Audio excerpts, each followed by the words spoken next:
Tonight, anticipation is at its peak as the 2024 NFL Draft kicks off in Detroit. The event marking the beginning of a new chapter for aspiring athletes and franchises alike, as dreams are realized.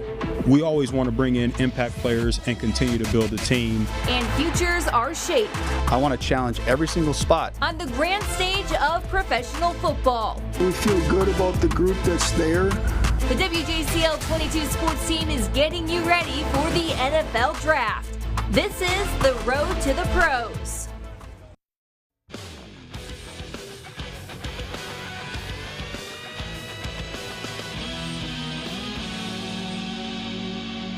The final countdown. We are just minutes away now from the 2024 NFL Draft. Welcome to Road to the Pros. I'm Amy Zimmer. And I'm Preston Harvey. Detroit is on the clock. Live pictures now from the campus Marshes Park and Hart Plaza in Motor City. Fans from all over ready to see 32 teams pick the players that'll shape the future of their franchise. But a few questions tonight. Which team will go first, and how long does each team have to make a pick? Plus, who is eligible? Well, let's walk you through the process. With the first pick of this year's NFL Draft, the Chicago Bears. The order of selection is determined by the reverse order of finish in the previous season. That's right. Each team has 10 minutes to make its pick in the first round, with time decreasing as the rounds go on. Now, to be eligible for the draft, players must have been out of high school for at least 3 years and must have used up their college eligibility before the start of the next season. Underclassmen and players who have graduated before using all their college eligibility can contact the league to request approval to enter the draft early. So when the Bears go on the clock, who will be their first pick? Well, a few years ago, the franchise picked quarterback Justin Fields. However, this past offseason, he was traded to Pittsburgh, Chicago in need of a franchise signal caller. Get this, the Bears have never had a QB throw for 4,000 yards in a season in their franchise's history. Now the franchise has a pick of the litter in a quarterback-heavy draft class. ESPN analysts predict University of Southern California's Caleb Williams will go #1 overall. The former Heisman Trophy winner stands alone as the only college quarterback since 2000 to throw for 30-plus passing touchdowns and run for at least 10 scores while throwing 5 or fewer interceptions in multiple seasons. The Bears saying early on they know what they're going to do. Unfortunately, it's one of those things I think everyone's got to tune in on Thursday to watch and figure it out. But I feel really good about our process and where we are and where we're headed. To win and be sexy, what can I tell you? To the outside. And whichever quarterback Chicago takes #1 overall, the Bears have acquired some weapons this offseason, including former Eagles running back and Georgia Bulldog DeAndre Swift. Okay, enough about the Bears. What about our guys? That's right. We'll be watching a few players with local ties tonight and over the next few days. Talking Kalen DeLoach, an Islands High School alum and linebacker from Florida State. Kamari Lassiter, a Savannah native and cornerback from UGA, plus North Carolina State center and former Savannah Christian standout Dylan Mann. All hoping to hear their names be called sooner than later. Time to check in with the NFL teams close to home, the Atlanta Falcons, Jacksonville Jaguars, and the Carolina Panthers. In Carolina with a total of 7 picks, and none of which are first round after trading away to Chicago to move up in last year's draft. You might remember selecting QB Bryce Young first overall. However, with 2 second-round picks, the Panthers can address some of the team's needs early. Panthers need to find Bryce Young some help after finishing dead last in the NFC South Division and the worst record in the league this past year. Carolina's top priority has to be wide receiver. The team took a first step with the addition of Deontay Johnson from Pittsburgh. New head coach Dave Canales and first-time general manager Dan Morgan will put their mark on the franchise come the second round on Friday. On top of it all, Carolina is in the middle of voluntary workouts, creating a unique dynamic. The early part of the morning, working all the way through the weight room and into the meetings, I really have to be locked in on the scheme and the flow of what we're doing. Shortly after this meeting, I'll grab lunch and then I got to snap my brain back into draft mode. And it really is cool though to be out there on the field right now. To see plays happening, to imagine, different players in the draft and how they would fit in with the actual bodies and the guys that we have there. Now, some other needs include edge rusher after the Panthers, you might remember, traded Pro Bowler Brian Burns, and also center after releasing Bradley Bozeman. Okay, to the ATL, a look at the Falcons' 8 picks. This year marks the 4th straight year in which Atlanta has a top 10 pick and the 3rd straight with the 8th overall pick. Now, Atlanta has used all of those picks on offensive playmakers, talking tight end Kyle Pitts in 2021, wide receiver Drake London in 2022, and running back Bijan Robinson in last year's draft. Now, the Falcons just a quarterback away from being a true contender in the NFC South. The franchise hoping that problem is now solved with the addition of veteran quarterback Kirk Cousins, signing him to a 4-year, $180 million deal. Falcons general manager Terry Fontenot saying he's not eyeing a specific position in the upcoming draft.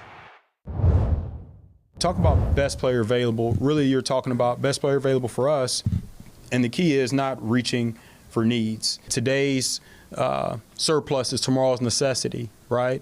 Tomorrow can be 2 years from now, right? We're getting these drafted players for 4 to 5 years. We always want to bring in impact players and continue to build a team. But where need does come into place is when you have several players in the category, which in most cases you do. Said on that last play. Many mock drafts have Falcons selecting either Dallas Turner from Alabama or Laiatu Latu out of UCLA, both edge rushers. The Falcons can also trade down in order to build more draft capital. To the Sunshine State, Jacksonville Jaguars have 8 picks and looking for answers after being on pace to win the AFC South Division last year, then losing 5 of their final 6 games, missing the playoffs. Yeah, 2 positions the Jags are set at, though. Quarterback with Trevor Lawrence as he enters his 4th year of his rookie deal, and outside linebacker Josh Allen, who the Jags locked up with a new 5-year deal earlier this month. Jacksonville made some key moves this offseason by adding defensive lineman Eric Armstead and wide receiver Gabe Davis, but the passing game will take a hit after losing Calvin Ridley to divisional rival Tennessee Titans, making wide receiver a priority in 2024. Some might also say the top need is cornerback after ranking 26 in pass defense last season, and the Jags released Darius Williams. Different positions, you know, that we're focused in on a little bit, but you don't know what's going to happen. You know, you try to find the best players. You know, that's what you try to do in the draft. We have some needs, obviously, that we need to address. You know, the board's got to fall the right way. You know, needs are paramount, but we're going to stick with our formula and draft the best players available. Coming up on Road to the Pros, we've heard from NFL teams. Now it's time to hear from the players. That's right. We're talking about sitting down with some of our local high school coaches that helped shape them on and off the field. Stick around. And here's a live look at the NFL draft right now in Detroit. Keep it here.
You're watching Road to the Pros. Dream of playing professional football could become a reality for a handful of players who just a couple years ago were stars on the high school gridiron here in Savannah.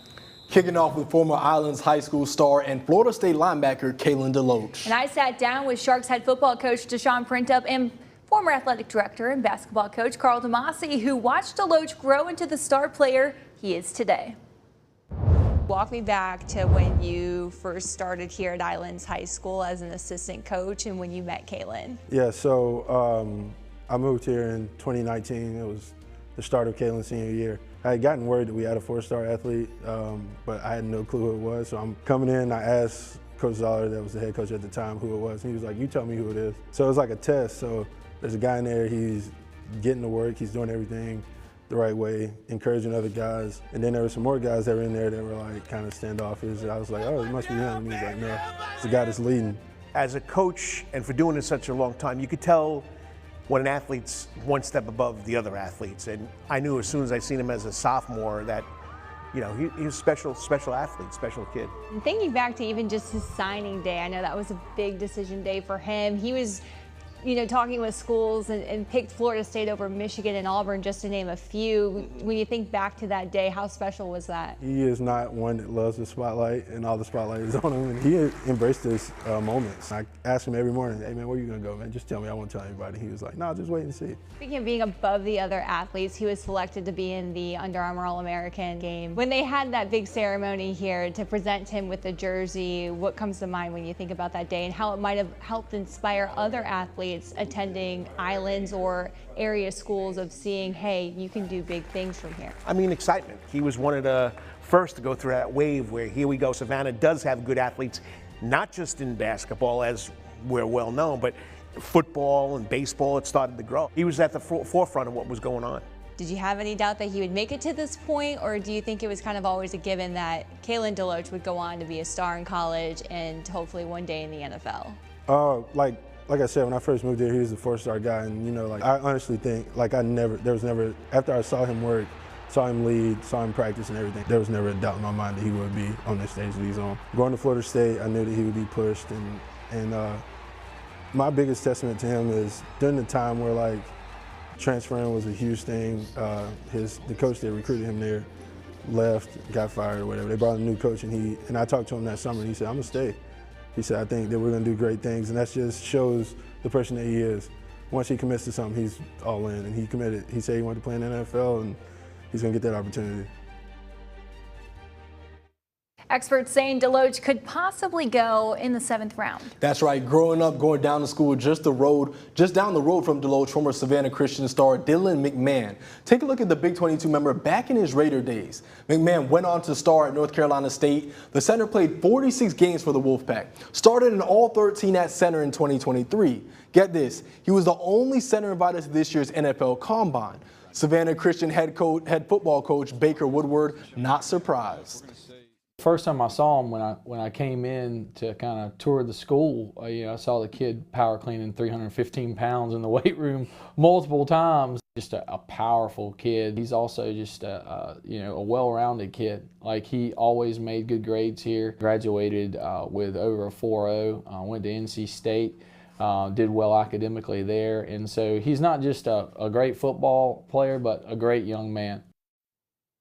Now, to earn a shot at playing on Sundays, football players with professional aspirations must first prove themselves on Saturdays. Savannah native Kamari Lassiter has done exactly that in just 3 seasons at the University of Georgia, racking up quite the highlight reel and resume. That's right. The junior cornerback declared for the NFL draft back in January and is projected to be picked in the first 3 rounds after being a 4-star prospect when he committed to UGA. Kamari Lassiter played in every matchup since his freshman season with the Dogs, talking 44 total games, starting the final 30, and now leaving with 2 national championship rings. In this past season alone, the All-SEC standout racking up 37 tackles and a team-high 8 pass breakups for a Georgia defense that allowed just 16 points per game. And Preston, you had the opportunity to speak with Lassiter, how he's preparing for the NFL draft. That's right. He's working out for hours every single day leading up to the draft to make sure his body is ready for the next level. That includes recovery. Now, Lassiter ready to see all that hard work pay off. It's a dream come true. It's been a long time coming. A childhood dream, soon to become reality for Savannah native Kamari Lassiter. You know, I've been playing football since I was 4. And just, you know, where I started at with the Savannah Stars all the way up until now, it's going to mean the world to myself, my family, and everybody who support me. He attended St. James Catholic School until the 8th grade, then had to move to Alabama. My mom got a job in Alabama. She got a work promotion. So going out there was definitely different. You know, Alabama ain't nothing like Savannah. But his game translated. Lassiter started at American Christian Academy in Tuscaloosa, becoming one of the top cornerbacks in the nation. He was offered by the Crimson Tide, but this Georgia boy had to return to the Peach State and play for the Dogs. Going to Georgia was probably the best decision I ever made. You know, they helped me grow as a football player, helped me grow as a man. You know, just the amount of things that I learned, you know, from my time at Georgia, you know, both on and off the field, it's something that you can't really put a price on. Now, after 3 years in Athens and 2 national championships, Lassiter is ready for the next level. A lot of thought and prayer and talking with my family and my coaches and just kind of getting everybody's opinions and what they think, and then just kind of just, you know, going where God led me at. And we went with a decision to come out, and I think it was a good decision for us. Did you talk to Kirby about it? Of course. What was kind of Kirby's mindset behind it as well? Coach, he was actually one of the guys, one of the people who was like, you know, I think it's in your best interest for you to come out this year. You know, you had a good season, and I think that, you know, this is a dream, and I think that this is something that you should really do. So I'm hearing that from my head coach. It definitely gave me a little bit more confidence. Lassiter is projected to be a 2nd or a 3rd round draft pick. It's been nothing short of a blessing. You know, I'm blessed to be in this position. Not a lot of guys get to, you know, say that they're doing the things that I'm doing right now. So I'm just taking everything and just put my best foot forward every day. You know, every day that I get to work is a day that I can get better. And I look forward. Now, Lassiter looking to join to what's expected to be another heavy UGA class. Yeah, that is right. The Georgia Bulldogs had a massive showing in the NFL draft last year. However, this season's class could be even better. We'll show you when Road to the Pros continues.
You're watching Road to the Pros. Okay, it was just 1 year ago when Savannah native Nolan Smith was drafted by the Philadelphia Eagles 30th overall. The former first-round pick recorded 18 tackles and 1 sack in 17 regular season games in his rookie season. And it seems like it was just yesterday when we witnessed this moment. And as you can see, Nolan just ecstatic and with so much support. And there's no surprise to seeing that because of how much he does in our community. Definitely, that's exactly right. I remember last year when I went down to the Franklin County Boys and Girls Club for that draft watch party for him, just the amount of support that he had from the community, all the young kids of all ages here in the city of Savannah that came there looking up to him. I remember asking some of them, what do you like so much about Nolan? And the amount that he gives back was a lot of their response. The amount he gives back and what a good role model he is, because like I said, a lot of people aspire to be these professional athletes, and Nolan Smith did that from this same exact city,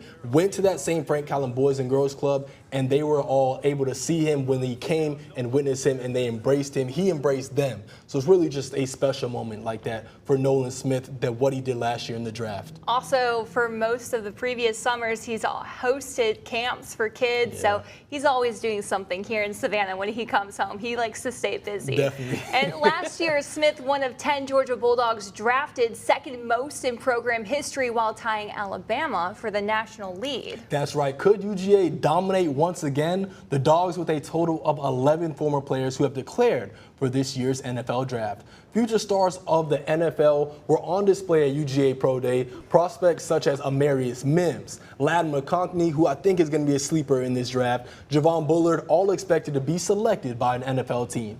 Tight end Brock Bowers was a no-go at the event and didn't perform at the NFL Combine due to a lingering hamstring injury, however still projected to go in the first round. Meanwhile, over in the Palmetto State, Clemson and South Carolina, as always, with a handful of players who will be waiting on the edge of their seats during this year's draft. That's right. Julia Morris from our sister station in Greenville, South Carolina, has more.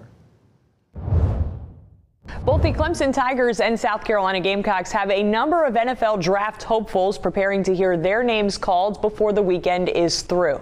Clemson has had at least one first-round pick in 9 of the last 11 NFL drafts, and if the Tigers continue that trend tonight, it will likely be because of Nate Wiggins. The standout cornerback was an All-ACC first-team selection this season and ran the fastest 40-yard dash among all corners at this year's NFL Combine. He's projected to be taken in the back half of the first round. While Wiggins is likely the only Tiger that could end up in the first round, a number of other Clemson stars should be taken on Friday and Saturday. Defensive lineman Rook Aroro is projected to be drafted as early as the second round on Friday night, and running back Will Shipley, who totaled more than 3,300 yards and 32 touchdowns in 3 seasons at Clemson, shouldn't have to wait much longer than that either. I mean, it's going to be a dream come true. That's really the only words that I can put to it. Since I strapped that helmet on, even before that, I was playing flag. First time I played Madden is what I'll say. I had a dream of going out there and doing what, what I'm set to do right now. So, like I said, just appreciating the moment that I'm in, but also, remembering how I got myself here and all the people around me that helped me do so.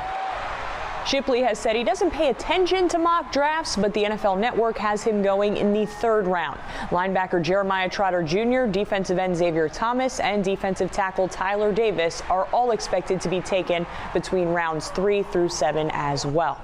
South Carolina receiver Xavier Legette exploded onto the scene as a senior, putting together the second best single season by a Gamecocks receiver in program history. If he's taken tonight, he would be the first-round pick of the Shane Beamer era. Spencer Rattler's 2 years at South Carolina included some outstanding moments and impressive wins, including the Gamecocks' only triumph over Clemson in the past 9 tries, and after an impressive pre-draft process, which included Senior Bowl MVP honors, he should be taken before the end of tomorrow night's 3rd round. This is always such a special weekend, seeing all these players that have worked so hard for so long be rewarded with the opportunity to start their pro careers. In Greenville, I'm Julia Morris. All right, thanks so much, Julia. Looking forward to seeing how things shake out for South Carolina and Clemson Definitely. fans. All right, still more to come here on Road to the Pros. Straight ahead, a look at a former Georgia Southern Eagle now soaring in the NFL. We're talking about young Wade Koo here and plenty other Eagles still in the NFL. Tyler Bass, Matt Breida, Kendall Vildor, the standout cornerback in Detroit. So stick around, you're not going to want to miss this. We're talking about players from the borough.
Welcome back to Road to the Pros. The countdown is literally on. Less than a minute away from the NFL draft kicking off. Oh, yeah, the anticipation is continuing to build. The future of the NFL set to take stage tonight here on the NFL draft, and a very quarterback-heavy draft class right here coming up. Yep, looking forward to see who goes number one, although I think we all know it could very well be Caleb Williams, but we'll see how things shake out. Now, Georgia Southern currently has 7 former Eagles in the NFL. That's right, more Eagles working towards making it to the pros. This past March, Georgia Southern hosted its annual Pro Day, which saw over a dozen former Eagles perform in front of scouts. Among the NFL teams in attendance were the Pittsburgh Steelers and Jacksonville Jaguars. Numbers and film were shared throughout the league. Time to take you back to Motor City for a live look. Look at that crowd. Man. We, again, just now seconds away from dreams becoming a reality. The NFL Draft is next. For Preston Harvey, I'm Amy Zimmer. Thank you so much for joining us. Have a great night.